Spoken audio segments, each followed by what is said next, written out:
가정을 대상으로 해서 부모의 신앙 또 가정을 어떻게 하나님의 뜻 가운데 인도하고 세워나갈 것인가 계속해서 말씀을 통해서 도전을 받고 있습니다. 오늘은 우리 자녀 교육에 대해서 말씀을 통해서 하나님이 우리에게 말씀하시는 자녀 교육의 방법 그리고 부모의 역할이 뭔가 하는 것을 함께 상고하려고 합니다. 제 자신도 말씀드렸지만 금요 예배 말씀을 준비할 때마다 저도 불편해요. 그런데 여러분은 얼마나 불편하겠습니까? 오기 싫어하는 분도 있을 거예요. 막 찔려서. 그런데 이것이 말씀이고 이것이 하나님의 뜻이고 이것을 자꾸 핑계 대려고 하지 말고 외면하지 말고 말씀을 말씀대로 하나님의 성경을 성경대로 받아들이고 이 말씀에 순종할 때 회복이 일어나는 거지 무조건 기도만 한다고 되어지는 것이 아니라는 것입니다. 자, 오늘 성경 말씀을 보면 마땅히 행할 길이라는 것은 뭐냐? 바로 신앙의 길, 또 하나님을 믿는 믿음의 삶을 의미합니다. 이 유대인들에게 있어서 마땅히 행할 길이란 윤리도덕이 아니라 바로 믿음, 신앙의 길을 의미하는 거죠. 왜냐하면 잘 아시는 것처럼 유대인의 역사는 신앙 역사고 유대인의 문화는 신앙의 문화였고 유대인의 어떤 전통은 신앙의 전통이었거든요. 이게 신앙과 삶이 하나가 되는 그런 사회였기에 마땅히 행할 길이란 다른 게 없습니다. 믿음과 신앙의 삶을 생활을 이야기하는 거죠. 자, 그런데 계속해서 보면 아이에게 가르치라는 겁니다. 그리하면 늙어도 그것을 떠나지 아니하리라. 이 얘기는 뭡니까? 평생을 믿음 안에 살아간다 그 얘기입니다. 그 얘기는 뭐냐면 평생 하나님의 은혜를 누리는 그런 자녀들이 될 수 있다는 거죠. 우리가 쉽게 표현하기로 복을 누리는 그런 자녀, 축복받는 그런 자녀가 된다. 쉽게 표현하면 이런 의미입니다. 자, 그래서 부모님들은 자녀들을 신앙으로 가르치려고 합니다. 그런데 여기서부터 잘못되는 거예요. 우리가 성경을 읽으면서 이 성경을 자꾸 우리식으로 우리 상황에 우리 입장에서 내가 알고 듣고 배운 그런 상황 속으로 해석을 하다 보니까 여러 가지 시행착오가 생기는 거예요. 그래서 우리끼리 얘기지만 부모 노릇하기가 힘든 이유가 뭡니까? 자녀들이 마음대로 안 되기 때문입니다. 그리고 마음대로 안 되는 그 영역이 주로 어디냐 하면 신앙적인 면에서 마음대로 안 된다 이렇게 얘기합니다. 왜 자녀들의 신앙생활이 부모의 마음대로 안 되냐 하면 자꾸 가르치고 이렇게 해라 저렇게 해라 몇 번을 귀에 못이 박히도록 얘기를 해도 아이들이 안 들으니까 그렇게 순종을 안 하니까 어릴 때는 잘 따라왔는데 교회 안 가면 큰일 나는 줄 알았는데 머리가 크고 보니까 이제는 부모 말을 안 듣는 거예요. 그러니까 부모 말을 안 듣는 자녀를 바라보는 게 힘든 거예요. 속에 열불이 나는 거예요. 천불이 나는 거예요. 그래서 이야기를 하죠. 자식이 뭔지 왼수다 이렇게 얘기합니다. 왜? 부모의 뜻대로 살아주지를 못하니까. 여기에 문제가 있습니다. 성경적인 가르침이라고 하는 것은요, 오늘 성경에 보면 아이들에게 가르치라라고 되어 있는데 원어적으로는요 가르치라는 말이 아닙니다. 원어에는 하나크라는 단어예요. 하나크. 이 하나크의 원어적인 의미는 뭐냐면 헌신한다, 드린다, 봉헌한다 그런 뜻입니다. 이 하나크의 의미가 유일하게 여기 있으면 가르친다 그런 걸로 번역이 됐어요. 왜 이렇게 번역을 했는지 모르겠어요. 문장을 만들기 위해서, 의미를 전달하기 위해서 의역을 한 거예요. 마땅히 행할 길을 부모들은 자녀들에게, 아이들에게 하나크 해야 된다, 이런 의미거든요. 그럼 이 하나크의 원래의 의미는 헌신, 봉헌이라는 뜻입니다. 그래서 솔로몬이 성전을 짓고 봉헌할 때 하나크에, 그리고 오늘날도, 아니 신약 성경에도 이 하나크라는 단어가 사용되어졌는데, 요한복음 10장 22절에 보면 예수님께서 수전절을 맞이해서 예루살렘에 올라가는 그런 장면을 기록하고 있습니다. 때가 수전절이라 그런 말씀이 있습니다. 예루살렘에 수전절이 이르니 때는 겨울이라. 수전절, 이게 뭐냐, 명사형이에요.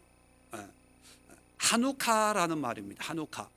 근데 이 하누카라는 이 절기, 이 단어는 지금 또 유대인들이 절기로 지켜요. 한 12월쯤 되면 크리스마스하고 얼추 비슷한 시기에 촛대에다가 불을 하나씩 키면서 그 불을 밝히는 그런 절기가 지금 또 있습니다. 그게 수전절이에요. 이 수전절의 유래가 뭐냐면 기원전 2세기에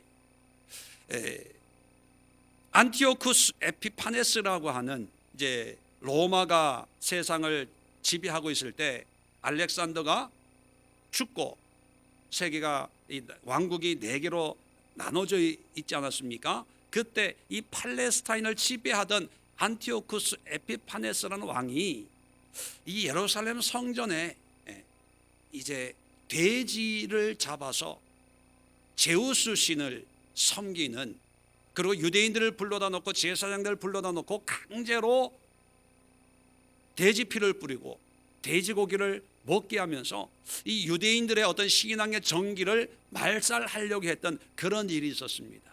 자, 이런 일을 겪고 있을 때 마카비라고 하는 사람이 혁명을 일으킵니다. 반란을 일으켜서 이 예루살렘을 독립을 시킨 적이 있습니다. 한 100년 정도. 그래서 마카비 혁명 이렇게 표현하죠. 그럴 때 이 마카비가 이제 제우스 신상과 돼지 피로 더럽혀진 이 예루살렘 성전을 깨끗하게 청소하고 수리해서 하나님 앞에 다시 봉헌한 날이, 그게 하누카예요. 그 동사형이 하나크거든요. 뭐냐면 봉헌했다.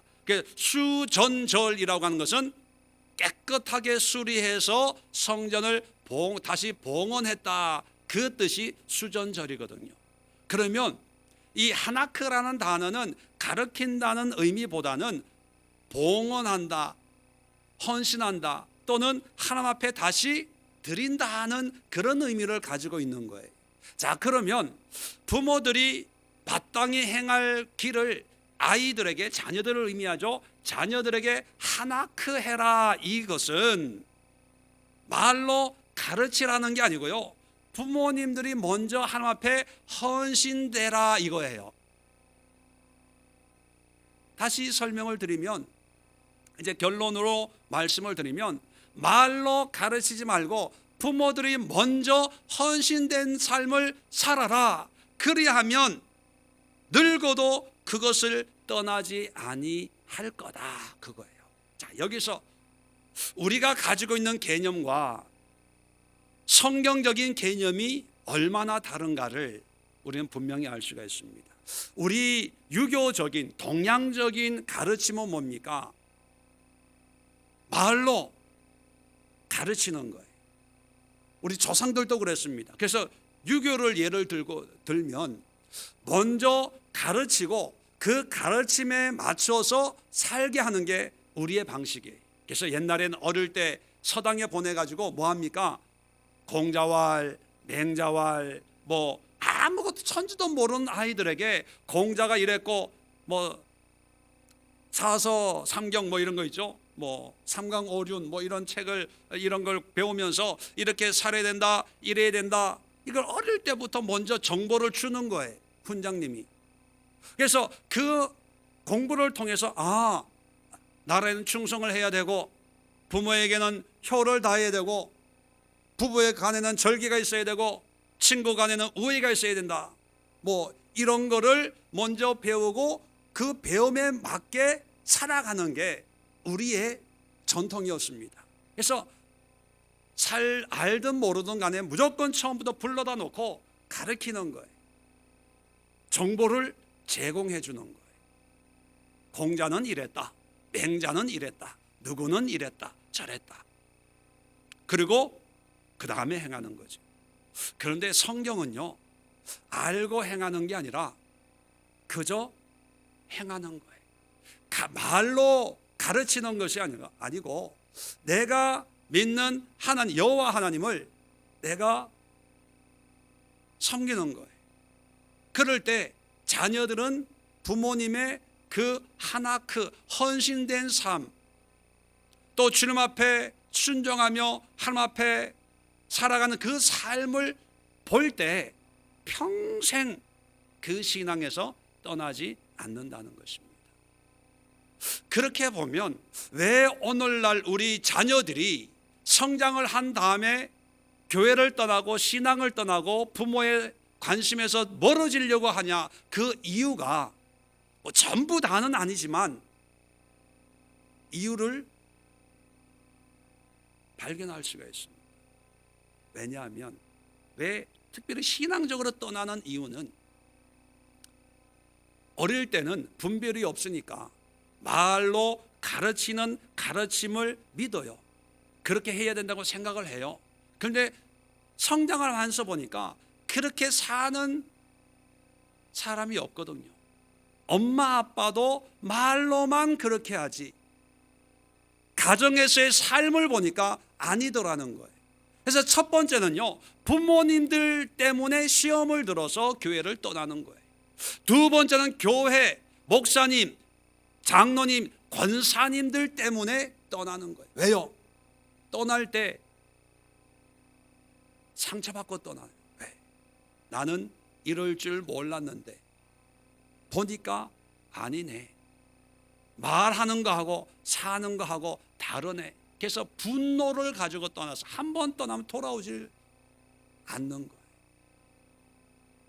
왜냐하면 우리가 잘못 가르쳤기 때문입니다. 신앙생활을 하는데 신앙적인 것은 하나님의 원리에 맞춰서 가르쳐야 되는데 주일학교 선생님도 가르치기에 열심을 냈어요. 공과 준비를 해가지고 예화를 들고 뭐 만들기를 하고 선물을 주고 달란트를 뭐 준비를 하고 해가지고 열심히 가르쳐요. 어린 아이들 눈에는 정말 사랑이 많은 그런 선생님처럼 보여지다가 성장하고 보니까 말과 행함이 다른 것을 보고 상처받고 떠나기 시작하는 거예요. 여러분,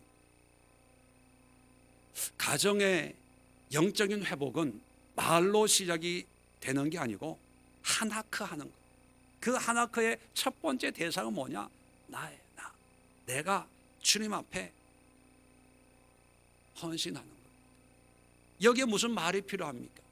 내가 이만큼 기도하니까 너도 기도해라. 내가 이렇게 열심히 교회 다니니까 너도 이렇게 열심히 교회 다니라. 이건 하나크 하는 게 아니죠. 헌신이라는 게 뭡니까? 내가 정결하고 깨끗하게 남들이 알아주든 알아주지 않든 인정을 받든 인정받지 않든 내가 먼저 주님 앞에 헌신된 삶을 살면 그것을 한 번 보고 두 번 보고 자꾸 보면 또 보고 싶어지죠. 그러다 보면 바뀐다는 거예요. 우리 엄마 아빠는 이렇게 믿음 생활 하는구나. 그거를 눈으로 보고 귀로 듣고 마음으로 느끼면 그 신앙의 삶에서 평생 벗어나지를 않는다는 것입니다. 이게 하나님의 교육법이에요. 그래서 시편 25편 4절에 보면 여호와의 주의 도를 내게 보이시고 주의 길을 내게 가르치소서. 자, 가르치는데 그냥 말씀하소서 이게 아니라 주의 도를 내게 보이소서, 보여달라는 거예요. 자, 시편 32편 8절에도 내가 내 갈 길을 가르쳐 보이고 너를 주목하여 훈계하리로다. 그냥 말로 가르치는 게 아니라 직접 삶으로 보여주는 거예요. 고린도전서 12장 32절에 너희는 더 큰 은사를 사모하라. 내가 또한 가장 좋은 길을 너에게 보이리라. 보여주는 거예요. 자, 신앙은 삶으로 살아가는 것이죠. 자, 그래서 부모님들이 자녀를 양육하는 방법은 부모님들이 헌신되는 삶을 살아야 돼요. 자, 이 개념이 정리가 되면 하나의 명제를 우리가 이야기할 수 있습니다. 자녀 신앙의 문제는 누구의 문제다? 부모 신앙의 문제입니다. 이건 절대적이에요. 물론 예외는 있지만 자녀의 영적인 문제 또는 영적인 상태는 부모의 영적인 상태예요. 왜냐하면 자녀는 부모의 말이 아니라 삶을 보지 않습니까? 목사는 일주일에 여러분들의 삶의 모습을 예배 때만 봐요. 늘 점잖하고 늘 바르고 늘 온전한 그런 모습인 줄 전 압니다. 그런데 여러분의 자녀는요, 밥상머리에서 여러분이 어떻게 얘기를 하고 있고, 기분 나쁠 때 부부싸움을 어떻게 하고 있고, 친척들 만나 안 믿는 사람들 만나가지고 어떻게 그들과 대화하고 있었는가를 누구보다 잘 알고 있습니다. 그렇기 때문에 교회에서 목사가 아무리 설교를 해도요, 아멘 하는 그 엄마 아빠의 모습을 보면서 자녀들은 그렇게 살지 못하는 그 모습에 도전이 안 되는 거죠. 오히려 상처를 받는 거예요. 어떤 면에서 가식적으로 느끼기도 할 겁니다. 그런데 이런 자녀들의 영적인 상태인데 부모님들은 그거를 모르고 야단해요. 너는 왜 교회에 안 오냐? 너는 왜 기도를 안 하냐? 너는 왜 이렇게 안 사냐? 얼마 전에도 어떤 가정의 얘기를 들었습니다. 자녀들의 문제를 가지고 고민을 하고 있는데 그 고민하는 문제를 보면요, 부모님이 그렇게 살고 있는 거예요. 자기는 그렇게 살면서 자녀들은 그렇게 살면 안 된다고 하니까 자녀들 입장에 이해가 안 되는 거예요. 그러니까 이게 자녀와 부모의 이 간격이 점점 넓어지는 거예요. 대화가 안 되는 거예요. 그래서 대화가 안 된다고 또 걱정을 하는 거예요. 쟤는 집에만 들어오면 지방에 들어가고 얘기를 하려고 하지 않아. 그래, 이게 안 맞는 거예요. 그래서 신앙교육은 말로 하는 게 아니라 삶으로 하는 거예요.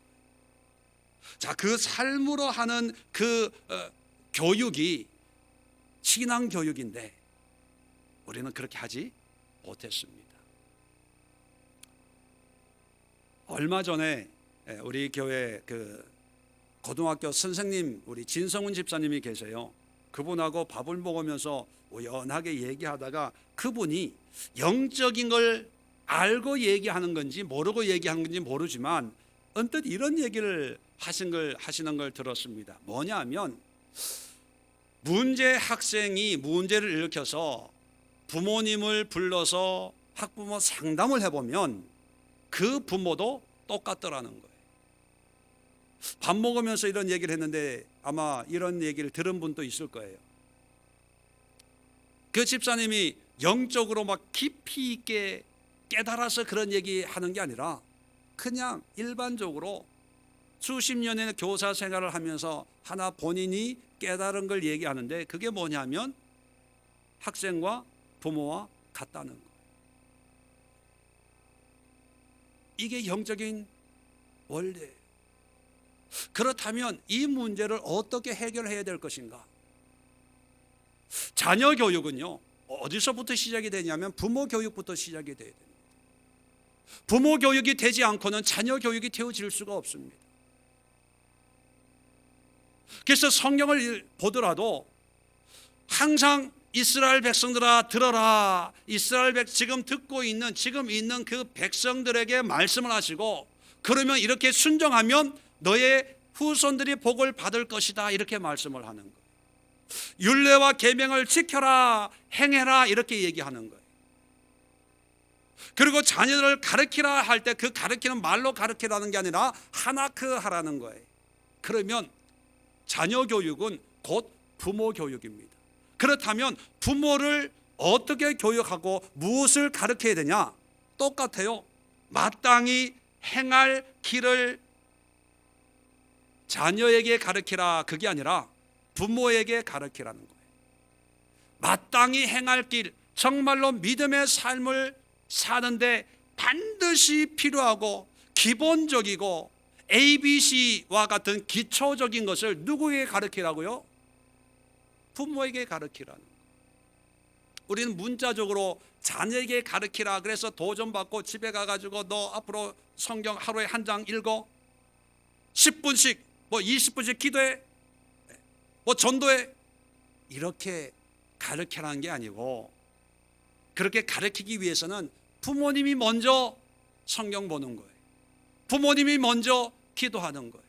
부모님이 먼저 전도하는 거예요. 이게 하나님의 교육법입니다. 자, 그럼 마땅히 행할 길이 뭡니까? 복잡한 게 아니에요. 누구나 다 알고 있는 거예요. 기초적인 거라는 거예요. 그러면 간단하게 해서 마땅히 행할 것을 우리 부모님들이 다시 한번 점검하면서 행해야 되는데, 크게 두 가지입니다. 마땅히 행할 것은 복잡한 게 아니에요. 여러분이 알고 우리 모두가 아는 거예요. 신약에서도 얘기하고 구약에서도 얘기하는 거예요. 뭐예요? 첫 번째는 하나님을 사랑하고 그 다음에 이웃을 사랑하는 거예요. 이게 마땅히 행할 길입니다. 그러면 신앙교육에서 마땅히 행할, 하나님을 사랑해라 너무 막연하잖아요.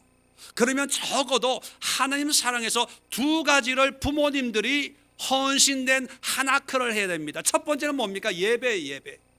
이거는 시대와 환경과 상황에 상관없이 예수님이 재림하는 그 시대까지, 그 때까지 흔들리지 않고 이어지는 게 예배입니다. 예배. 물론 모양과 방법은 달라질 수 있죠. 그러나 하나님 앞에 내가 나아가서 나의 구원의 주가 되시고 나의 인도자가 되시고 창조주가 되신 하나님 앞에 경배하고 예배하는 것에 헌신해야 돼요. 이게 안 되면 자녀들은 절대로 예배의 성공자가 될 수가 없습니다. 그래서 자녀를 가르치기 전에 여러분들이 먼저 예배에 철저한 헌신된 삶을 살아야 돼요. 예배에 실패하는 자녀들 보면, 부모님을 보면 반드시 자녀들도 예배에 실패해요. 왜? 보고 듣고 체험하는 것이 엄마 아빠거든요. 교회 수많은 성도님들이 있어요. 자, 자녀들이 주일 학교를 마치고 뛰어내려 와가지고 그 많은 성도들 속에 제일 먼저 누구를 찾을까요? 목사님 찾을까요? 그런 애들 있으면 내가 너무 이뻐할 거예요. 대부분 엄마 아빠예요. 똑같습니다. 많은 자녀들, 아이들 속에 부모님들이 들어가서 제일 먼저 찾는 사람이 누굴까요? 자녀들입니다. 보세요. 자, 부모님들이 자녀 예배 드리는 모습을 제일 먼저 봐요. 근데 얘가 예배에 집중하지 않고 있다 라고 가정을 한다면 부모님들은 뭐라 그러겠습니까? 너 왜 장난쳐? 너 왜 이렇게 집중 안 해? 그렇게 얘기하겠죠. 왜요? 보니까 아이들도 마찬가지라는 거예요. 우리의 어른의 수준과 가치와는 다르지만 자기의 가치관과 자기의 생각 속에 제일 먼저 보는 것은 목사님의 설교 내용이 아니고 찬양대 찬양의 어떤 영적인 것을 보는 게 아니라 나의 엄마, 아빠, 그의 신앙 예배의 모습을 제일 먼저 보는 거예요. 그리고 그것이 가장 크게 마음에 와 닿는 거예요. 그리고 그것이 가장 오래 생각과 마음에 머무는 거예요. 근데 이것도 모르고 애들 데리고 와서 전도사님에게, 교사에게 맡기면 다 해줄 줄 알아요. 천하의 바보 멍충이들이에요. 전도사나 교사들이 무슨 능력이 있어서 부모, 엄마 아빠도 해결하지 못한 그 문제를 일주일에 한 번 만나가지고 한두 시간 붙들고 있는 교사, 전도사들 무슨 능력이 있어서 아이들을 변화시킵니까? 아니, 변화시켜도요, 집에 돌아가면 일주일 내내 엄마 아빠를 보고 있는데 뭐가 변화가 됩니까? 자녀 교육은 부모 교육입니다. 첫 번째, 예배의 회복이 일어나야 돼요. 두 번째는요, 기도입니다. 기도는 우리의 삶에서 하나님과의 관계를 어떻게 맺어가고 있는가를 단적으로 보여주는 것이 기도거든요. 교회에서는 다 기도하죠. 기도합시다 하면 엄마 아빠가 눈을 감고 기도하는 모습을 봅니다. 그런데 집에 가면 식사 기도도 제대로 안 해. 기도하라는 얘기도 별로 없어. 기도의 기자도 꺼내지 않아. 근데 교회 선생님은 기도하라고 얘기해. 근데 엄마 아빠는 기도를 안 해. 그러면 누구 말을 따를까요? 대부분은 엄마 아빠의 모습을 본다니까요.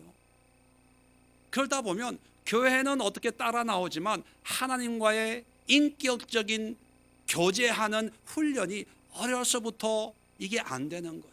그러다가 크면은요, 더 힘들어져요.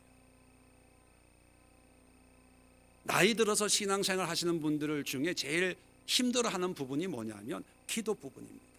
이게 기도가 통성기도나 이게 하나님이 내 기도를 들으시고 그 하나님과 나의 관계, 이게 안 되는 거예요. 왜? 철이 너무 들어서.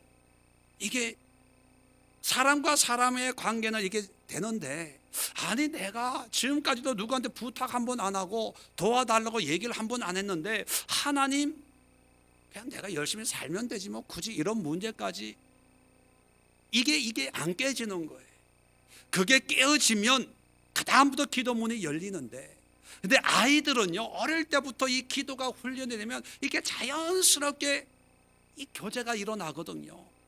정말 어릴 때 이 기도 훈련이 이어져요. 그러면 정말 순진하고 깨끗한 마음으로 하나님의 마음을 알고 하나님의 뜻을 알고 하나님 앞에 순종하는, 이게 되는데 어릴 때 엄마 아빠들이 이 기도문을 다 닫아버려요. 그래서 기도를 하지만 이건 하나의 형식적으로 식사 기도할 때 잠깐 하는 거, 그리고 기도는 짧을수록 좋은 거,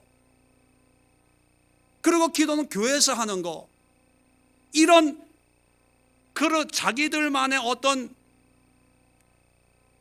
상식을 만들어 가다 보면 나중에 커서는 이게 안 되는 거예요. 깨어지기가 그만큼 힘드는 거예요. 이런 걸 누가 해야 되냐? 부모님들이 해야 돼. 예배는 거룩한 거야. 예배 시작 전에 미리 가서 준비하는 거야. 예배 드릴 때는 집중하는 거야. 이건 부모님들이 해야 되는 거예요. 설교 중에 목사가 졸지 마세요, 핸드폰 보지 마세요, 잡담하지 마세요, 이게 무슨,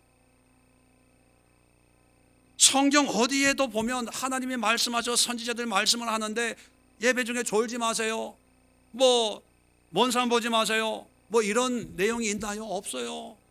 왜? 그것은 이미 집에서 가정 신앙 훈련이 다 돼 있다는 거거든요. 기도와 예배를 여러분들이 회복시켜야 돼요. 여러분 삶 속에 기도와 예배가 회복되기 전까지는요, 얘기하지 마세요. 얘기해도 안 돼요. 아이들은요, 보면서 배우기 때문에 하나크를 원하는 거예요. 하나님이 원하는 게 아니라 자녀들이 원해요.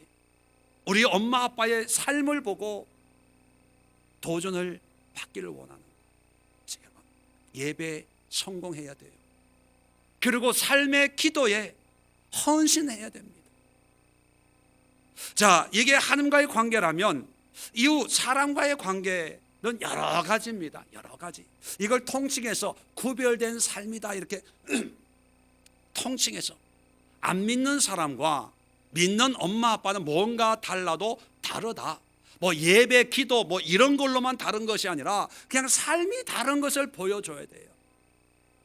그런데 내 친구들 엄마 아빠를 보면 우리 엄마 아빠는 주일날 교회 가는 거 외에는 별로 다른 게 없어. 여전히 잔소리하고 여전히 뭐 이렇게 화를 내고 여전히 싸우고 찢고 뽑고. 여러분, 자녀들의 평생을 믿음 안에서 살게 하기 위해서는 여러분이 구별된 삶을 사십시오. 어떤 믿음의 헌신, 믿음의 봉사, 믿음의 어떤 말, 언행, 이게 구별되게. 그래서 구체적으로 몇 가지만 말씀을 드리면요, 이 신앙생활을 함으로 해서 하나님이 나에게 주신 그 삶의 의미가 이렇게 달라졌다라고 하는 것을 아이들에게 보여주기 위해서 먼저 시간의 구별을 하시는 거예요. 그게 주일을 섬기고 주중 예배를 섬기는 거고 봉사하는 거고 여러 가지, 그걸 참 기쁨으로 즐거움으로 하는 모습을 보여주면 자녀들이 그 모습을 보고 봉사가 중요한 거구나. 설교자의 10번 100번 설교보다 엄마 아빠가 식당 봉사하고 집에 와가지고 오늘 봉사하면서 너무 은혜로웠어, 너무 감사했어, 이 말 한마디가 아이들의 삶을 변화시키지, 열심히 봉사하니까 아이고 허리야 고생만 실컷 했네 이러면요 아이들이 상처를 입어요. 누구한테 상처를 입냐? 교회에. 나는 절대로 그렇게 안 해야지. 기도만 열심히 하고 예배만 열심히 드리는 것으로 끝나는 게 아니라 어떤 안 믿는 사람들과 다른 삶을 구별된 모습을 보여주는 거예요. 두 번째, 물질입니다. 물질. 안 믿는 사람과 믿는 사람은 똑같이 물질 때문에 염려하고 걱정하고 신경 쓰고 뭐 돈 없다, 왜 살려고 그러냐, 뭐 없어, 못해, 안 돼, 이게 아니라 물질의 면에서도요 하나님 앞에 드릴 거는 철저하게 드리는 모습을 아이들에게 보여주는 거예요. 이건 복을 받고 안 받고가 아니라 이거는 마땅히 행할 길이 ABC라는 거예요. ABC. 헌금하고 11조하고 뭐 구제하고 성교하고 하는 건요 집에서 부모님이 가르쳐야 될 거예요. 그 부모님이 안 가르치니까 목사들이 가르치니까 또 돈 얘기한다, 헌금 얘기한다, 이런 비난을 받는 거예요. 그건 부모님들이 해야 되는 거예요. 목사님들이 강단에서 설교 시간에 헌금하는 얘기는 그건 또 역설적으로 보면요 부모님들이 안 가르치고 부모님들이 물질의 헌신을 안 하고 있다는 증거거든요. 부모님들이 아무리 가난해도요 주님 앞에 드릴 것을 구별하고 드리는 모습을 보면 자녀들은 해라 마라 하기 전에 부모의 신앙을 본받아 가는 거예요. 이게 안 되면 물질이 무너져요. 아무리 수억이 있어 보세요. 물질이 모이질 않아요. 모이지 않는 것은 뭐 하나님이 저주하셔서 또 물질에 구멍을 내서 그게 아니라 뭐냐면 물질을 관리할 수 있는 능력을 잃어버려요. 중요한 걸 위해서, 헌금을 위해서 용돈 10,000원 가운데 1,000원을 구별하는 그것을 통해서 하나님이 주신 지혜가 뭡니까?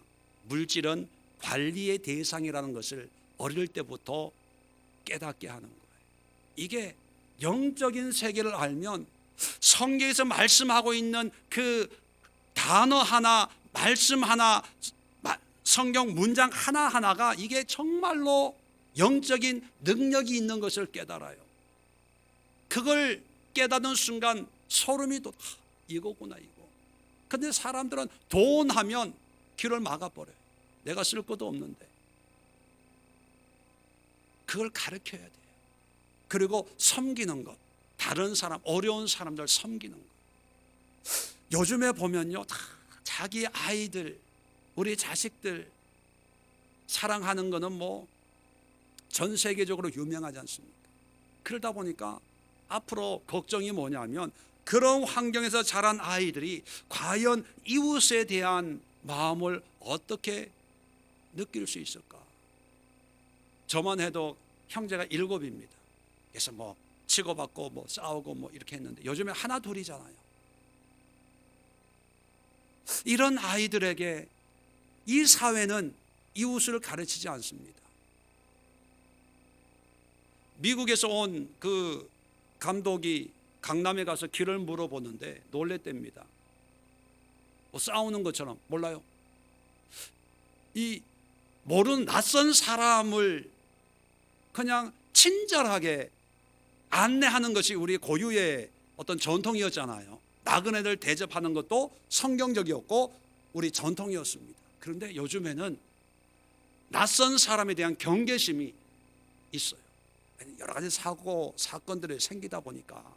그러니까 이제는 내 일 아니면 신경 쓰지 말자, 내가 아는 사람 아니면 무조건 조심하자, 낯선 아저씨가 뭐 사탕 사준다면 절대로 따라가지 마, 이게 아이들에게 얘기하는 이제 마땅히 행할 길이 된 거예요.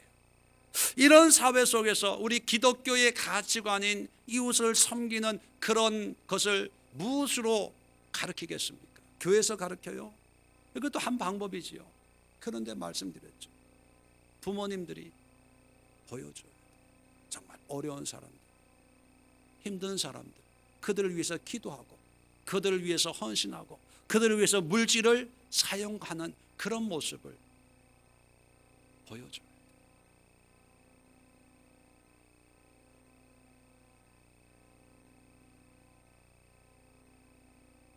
가계부 쓰는 법을 가르친다고 물질관이 생기는 게 아니라, 그리고 어떤 삶의 규모가 만들어지고 또 훈련되어지는 것이 아니라, 부모님들이 교회에 어려운 사람들이 있으면 아이들과 의논을 해서 이런 분이 있는, 부모님 혼자 하지 말고 이런 분이 있는데 우리가 어떻게 했으면 좋겠냐. 부끄럽지만 이번에 저희 아이가 이제 대학을 가요. 그래서 혹시 몰라서 조금씩 모아놓은 돈이 있어서 대학을 가면 이거를 줘야 되겠다. 이제 매달 조금씩 저축을 해놨는데, 갑자기 딸 아이한테 전화가 온 거예요. 이제 2학년을 마치고 3학년 9월 달에 이제 등록을 해야 되는데, 장학금이 나와야 되는데, 나올 줄 알고 있었는데 이게 안 나와서 이제 방학을 하기 전에 9월 달 등록을 이제 해야, 수강 신청을 다 해놔야 방학 때 이제 시간을 보내고 하는데, 이게 등록금 해결이 안 됐으니까 이 수강 신청이 안 된다는 거예요. 급하게 돈을 보내라는 거예요. 그래서 제가 무슨 돈이 있겠습니까? 그래서 우리 딸내미도 이제 돈을 모으고 있는 걸 알아요. 그 구자에 이렇게 모으고 있으니까, 이 돈은 네 동생 돈이다, 그래 놨거든요. 그래서 그 동생한테, 아들한테 전화를 했어요. 그래서 이만한데 누나가 이랬대더라. 그래서 네가 등록을 해야 되겠지만 우선 이 돈을 누나한테 줘도 되겠냐. 그래서 의논을 하고 또 확인을 하고 줘도 괜찮다. 그래서 이제 그 돈을 먼저 준 거예요. 자, 그걸로 끝났으면 얼마나 좋겠습니까? 화장실 갔다 온 뒤하고 가기 전하고 달라지는 것처럼, 이제 8월 달 이제 되지 않습니까? 이제 9월 8월 말부터 이제 계약인데, 이제 큰 불은 껐는데 이 아들놈이 이제 등록할 때가 된 거예요. 그래서 이제 돈을 달라는 거예요. 그래서 돈 다 송금해 줬는데 무슨 돈이 있겠습니까? 그래서 딸한테 전화를 했어요. 그래서 이렇게 해서 등록을 해야 되는데 어떻게 하면 좋겠냐? 돈은 없고. 그랬더니만 아빠 알았어요. 내가 얘기할게요. 그래서 이제 저끼리 얘기를 했나 봐요. 그러고는 연락이 없어. 뭐 어떻게 해결이 됐나 봐요. 물론 가족의 얘기라서 좀 부끄럽지만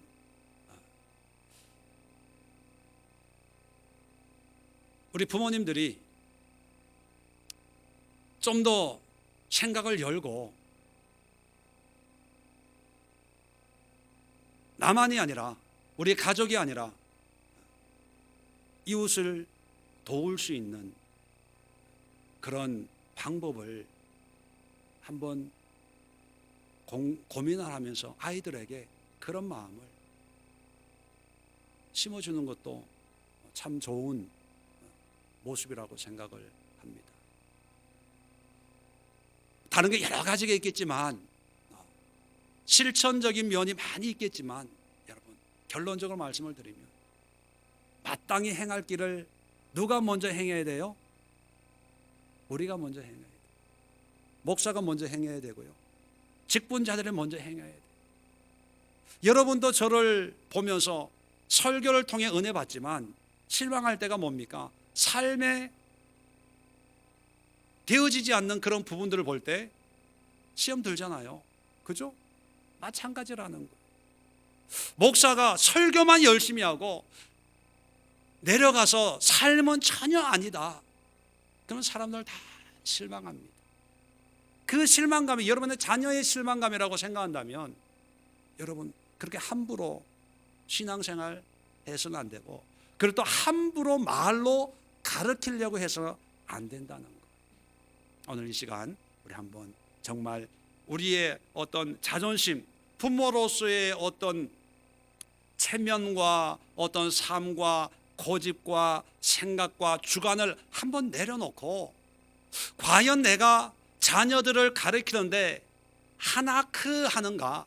하나님 앞에 내가 헌신된 삶을 사는 것을 자녀들에게 보여주고 있는가?